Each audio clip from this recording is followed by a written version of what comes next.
Hello बच्चों, आज का जो हमारा टॉपिक है वो है structure of nephron. Last video lesson में हमने देखा था ह्यूमन एक्सक्रीटरी सिस्टम, जिसका मेजर ऑर्गन था किडनी। जो किडनी है वो किससे मिलकर बनी होती है? हम किडनी को एक बार उसका इंटरनल स्ट्रक्चर देखें बच्चों, तो जैसे ये किडनी है, ओके, तो किडनी के दो पार्ट है। ये जो आउटर वाला पोर्शन है, ये वाला, इसे हम कहते हैं cortex. This is what cortex region of the kidney. और जो नीचे का पोर्शन है ये वाला, इस रीजन को हम कहते हैं मेड्यूला। एक चीज तो हमने ये देखी कि जो बाहर वाला रीजन है वो कॉर्टेक्स है, जो अंदर वाला रीजन है वो मेड्यूला है। ठीक है, इसको जो कॉर्टेक्स और मेड्यूला रहते हैं ना, ये इस तरीके से अरेंज्ड रहते हैं। ओके, ऐसे ये मेड्यूला है। ओके बच्चों, अब ये जो किडनी है ये किससे मिलकर बनी है? किडनी जो है बहुत सारी छोटी छोटी millions of very small tiny microscopic structure से मिलकर बनी है, जिसका नाम होता है नेफ्रॉन। ओके, तो अगर हमसे पूछा जाए कि what is the structural and functional unit of kidney? Nephron. So nephron is the structural and functional unit of kidney.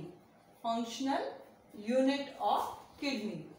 तो जो नेफ्रॉन है वो किडनी की स्ट्रक्चरल और फंक्शनल यूनिट है। इसका मतलब पूरी किडनी किससे मिलकर बनी है? नेफ्रॉन से मिलकर बनी है। कितने नेफ्रॉन्स है किडनी में? मिलियंस ऑफ नेफ्रॉन्स है। ठीक है, आज हम यही पढ़ने जा रहे हैं कि नेफ्रॉन का स्ट्रक्चर क्या होता है। चलिए देखिए, ये जो मैंने डायग्राम ड्रॉ कर रखा है, ये एक नेफ्रॉन का स्ट्रक्चर है, नेफ्रॉन का डायग्राम है। आपके भी सिलेबस में नेफ्रॉन का डायग्राम इज वेरी इंपॉर्टेंट, वो पूछा जाता है। बच्चों, नेफ्रॉन जो होता है वो बेसिकली दो चीजों से मिलकर बना है। पहले को हम कहते हैं बोमेन्स कैप्सूल।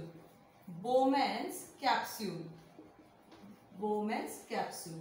अब बोमेन्स कैप्सूल क्या होता है? देखिए, ये जो कप जैसा स्ट्रक्चर बना हुआ है, इसको हम कहते हैं बोमेन्स कैप्सूल। ओके, कप जैसा जो स्ट्रक्चर है इसको हमने कहा है बोमेन्स कैप्सूल। आपको अगर याद हो, या आप लास्ट वीडियो में देखिए जो हमने रीनल आर्टरी के बारे में बताया था, तो जो रीनल आर्टरी है वो नाइट्रोजनस वेस्ट को किडनी के अंदर लेकर आती है।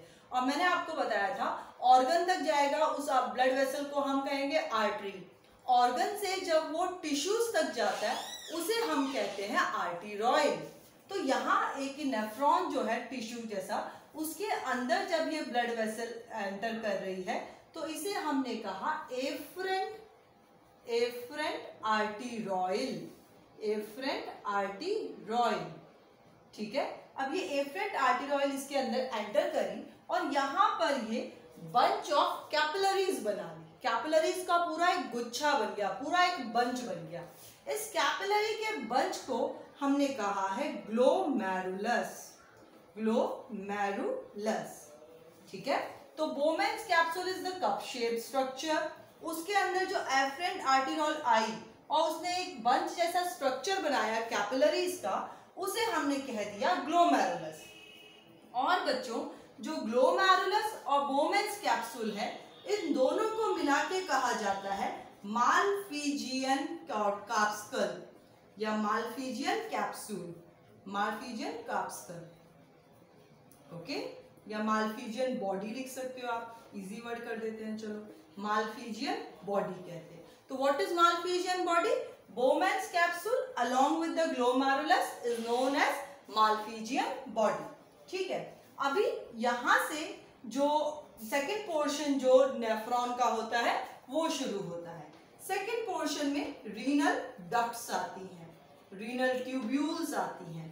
अब ये कौन कौन सी हैं और कैसे होती हैं? देखिए, यहां से बोमेन कैप्सूल से एक ट्यूब निकलता है, या हम यूं कह सकते हैं कि Bowman capsule Leeds into renal tubules. तो वो ट्यूब्यूल में तीन तरह की ट्यूब्यूल है। ये पहली है proximal convoluted tubule, PCT, proximal convoluted tubule. Okay, तो ये ट्यूब्यूल जो है बोमेन कैप्सूल से रिलीज हो रही है।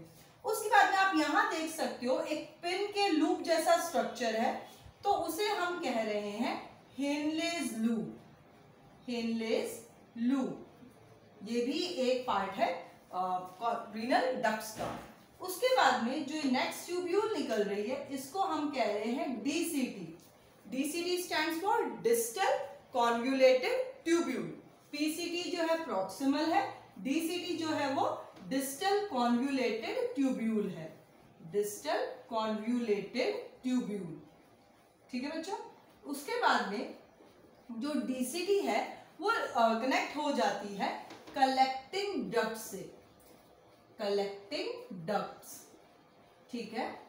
अब जैसे ये वाला नेफ्रॉन जो है इसकी डीसीटी इस कलेक्टिंग डक्ट से कनेक्ट हुई, दूसरा कोई नेफ्रॉन होगा उसकी डीसीटी इस कलेक्टिंग डक्ट से, और इस तरीके से एक कलेक्टिंग डक्ट के अंदर में बहुत सारे नेफ्रॉन्स की डीसीटी कनेक्ट हो जाती है। तो रीनल डक्ट्स के अंदर क्या क्या हमने पढ़ा? PCT, Henle's loop and DCT, distal convoluted tubule, और उसके बाद में कलेक्टिंग डक्ट। ये चार तरह की हमने रीनल डक्ट्स पढ़ी। उसके बाद में बच्चों हम देखते हैं एक चीज हमारी यहाँ पे रह गई एक्सप्लेन करना, वो ये वाला structure. What is that structure known as? ये जो जाल जैसा स्ट्रक्चर बनाया है इसको क्या कहते हैं? बच्चों जब यहाँ पे एंटर कर रहा है जो ब्लड वेसल, उसे हमने नाम दिया है एफरेंट आर्टेरियोल। तो जो ब्लड वेसल इस ग्लोमेरुलस को लीव करता है, जो छोड़ता है, उसे हम कहते हैं efferent arteriole. Efferent arteriole. Efferent arteriole क्या करता है? पीसीटी और हेनलेज लूप इन सबको पूरी तरीके से कवर करता है, उनको पूरा कवर करके रखता है, और for the purpose of reabsorption, कि इसके अंदर जो हम अब नेक्स्ट वीडियो लेसन में हम देखेंगे मैकेनिज्म ऑफ यूरिन फॉर्मेशन, उसमें भी सेम ही डायग्राम काम आएगा। तो यहाँ पर रीअब्जॉर्प्शन होता है, तो इसे हमने नाम दिया है, इसे कहते हैं वासा रेक्टा। वासा रेक्टा जो होता है वो फिर फर्दर कनेक्ट हो जाता है कैपिलरीज के थ्रू रीनल वेन से, और यहाँ से जो नाइट्रोजनस लेस ब्लड, जिसमें नाइट्रोजन वेस्ट नहीं है लेकिन कार्बन डाइऑक्साइड प्रेजेंट है, वो ब्लड यहाँ से बॉडी के थ्रू, किडनी के थ्रू बाहर चला जाता है। तो बच्चों इस टॉपिक में हमने देखा नेफ्रॉन का स्ट्रक्चर। आप ये डायग्राम याद करें, बहुत सिंपल डायग्राम है, बेसिक डायग्राम है, आप इसी को बनाएं, इससे आपके कोई भी प्रॉब्लम नहीं आएगी, इजी टू ड्रॉ है। नेक्स्ट वीडियो लेसन में हम लेंगे मैकेनिज्म ऑफ यूरिन फॉर्मेशन।